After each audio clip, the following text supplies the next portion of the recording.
Madame, Monsieur, bonjour. Bon début de semaine. L'information ce 10h débute sur le retour à Abidjan du vice-président de la République, Tiemoko Melie Kone.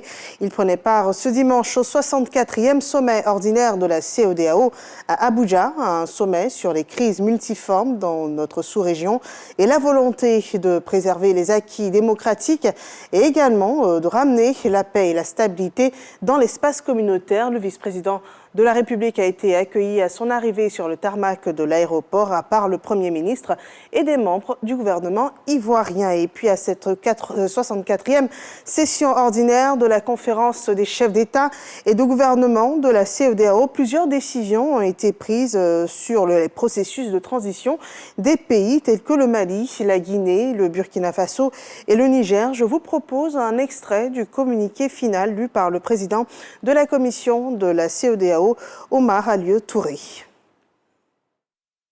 C'est très tôt ce dimanche que le vice-président de la République, Tiemoko Melie Kone, est arrivé à Abuja, au Nigeria.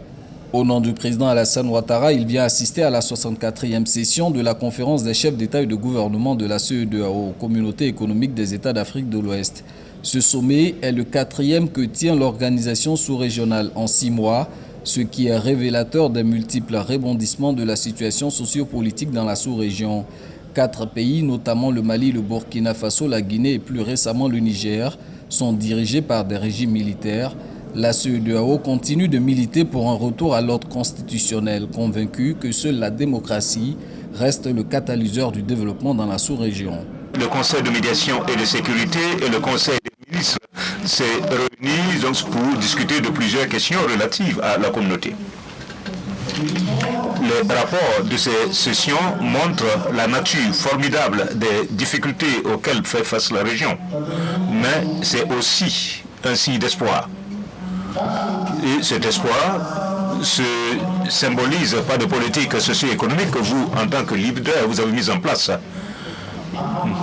à travers notre région et l'engagement généralisé envers la démocratie, de même qu'à la paix et à la sécurité. Les élections paisibles que la CEDEAO a soutenues au Nigeria, en Guinée-Bissau, à Sierra Leone et au Libéria donc, doivent être citées dans ce contexte. Ces élections ont changé la description qui est faite de l'Afrique pour dire que quelque chose d'autre que les coups d'État militaires est possible.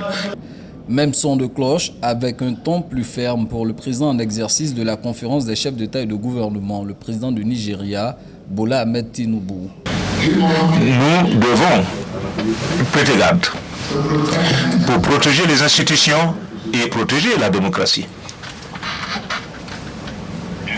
Je souhaite réitérer le fait que nous sommes contre les changements anticonstitutionnels de gouvernement dans notre sous-région et nous allons continuer à le faire.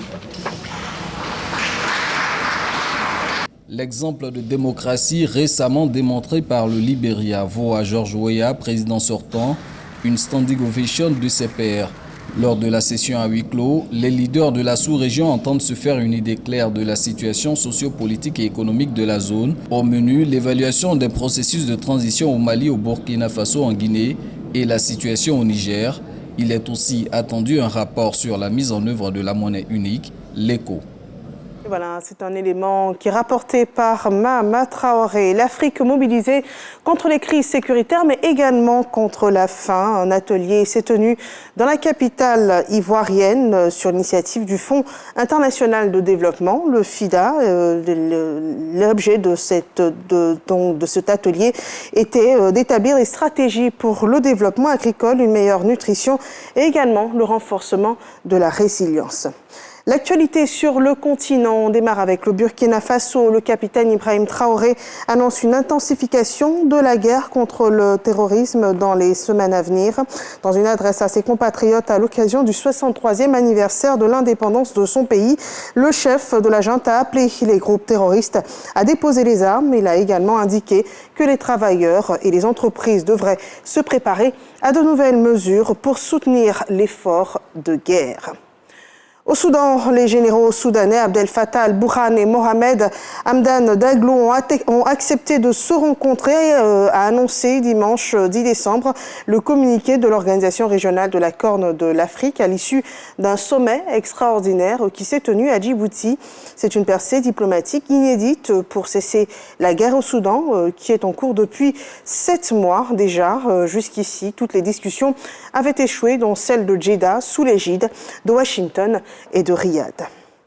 Et puis, les négociations pour l'accord sur le climat à la COP28 entrent dans la dernière ligne droite avant la clôture de la conférence climatique à Dubaï prévue demain, mardi 12 décembre 2023.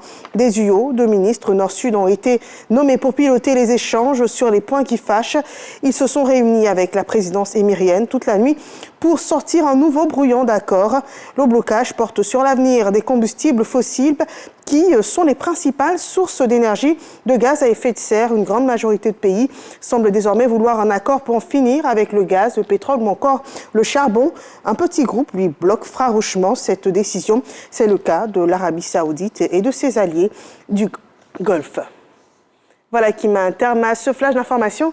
Merci de nous avoir suivis et rendez-vous à 13h pour le journal.